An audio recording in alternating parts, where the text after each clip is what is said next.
अनंत चतुर्दशी व्रत विधि तथा व्रत कथा। भाद्रपद मास के शुक्ल पक्ष की चतुर्दशी अनंत चतुर्दशी के रूप में मनाई जाती है। इस दिन भगवान अनंत की पूजा की जाती है।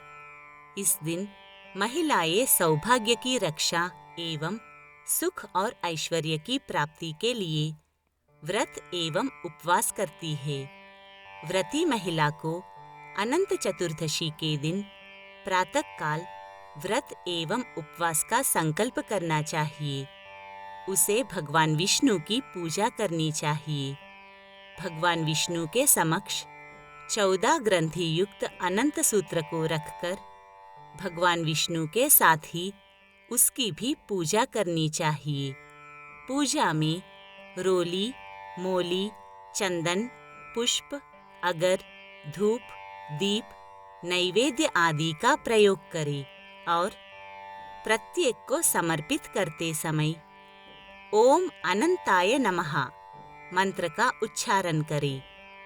पूजन करने के उपरांत नमस्ते देवदेवेशे, नमस्ते धरणीधर, नमस्ते सर्वनागेंद्र, नमस्ते पुरुषोत्तम, न्यूनातिरिक्तानि परिस्फुटानि यानीह कर्माणि मया कृतानि सर्वाणि चैतानि मम क्षमस्व, प्रयाहि तुष्टः पुनरागमाय, दाता च विष्णुर्भगवाननन्तः, प्रतिगृहीता च स एव विष्णुः, तस्मात् त्वया सर्वमिदं ततं च, प्रसीद देवेश वरान ददस्व।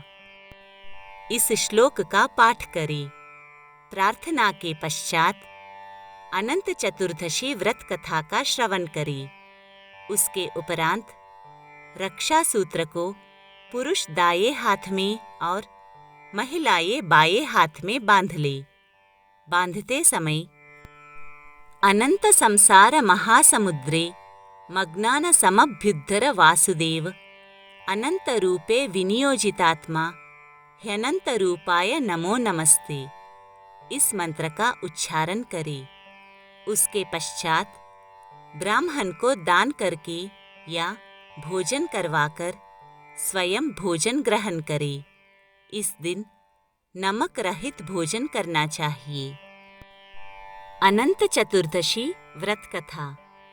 प्राचीन काल में सुमंतो नामक ऋषि हुए। उनकी एक पुत्री थी जिसका नाम शीला था। शीला अत्यंत गुणवती थी। समय आने पर उसका विवाह कौंडिन्य मुनि से हुआ। भाद्रपद मास में शुक्ल पक्ष की चतुर्दशी पर शीला ने अनंत चतुर्दशी का व्रत किया और भगवान अनंत का पूजन करने के उपरांत अनंत सूत्र को अपने बाएं हाथ में बांध लिया। भगवान अनंत की कृपा से शीला के घर में सभी प्रकार के सुख समृद्धि आ गई और उसका जीवन सुखमय बन गया। किंतु दुर्भाग्य से एक बार कौंडिन्य मुनि ने क्रोध में आकर शीला के हाथ में बंधा अनंत सूत्र तोड़कर आग में फेंक दिया।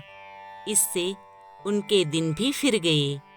उनका सुख चैन, ऐश्वर्य समृद्धि, धन संपत्ति आदि सभी नष्ट हो गए और वे बहुत दुखी रहने लगे। एक दिन अत्यंत दुखी अवस्था में कौंडिन्य मुनि गहन वन में पहुंच गए और भगवान अनंत को खोजने लगे। भगवान अनंत भक्तों की पुकार पर शीघ्र चले आते हैं।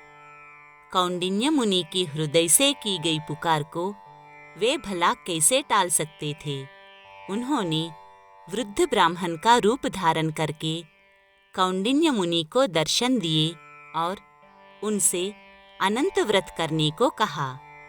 कौंडिन्य मुनि प्रसन्नता के साथ घर आए और उन्होंने शीला के साथ पूर्ण श्रद्धा भाव से अनंत नारायण की पूजा की और व्रत किया।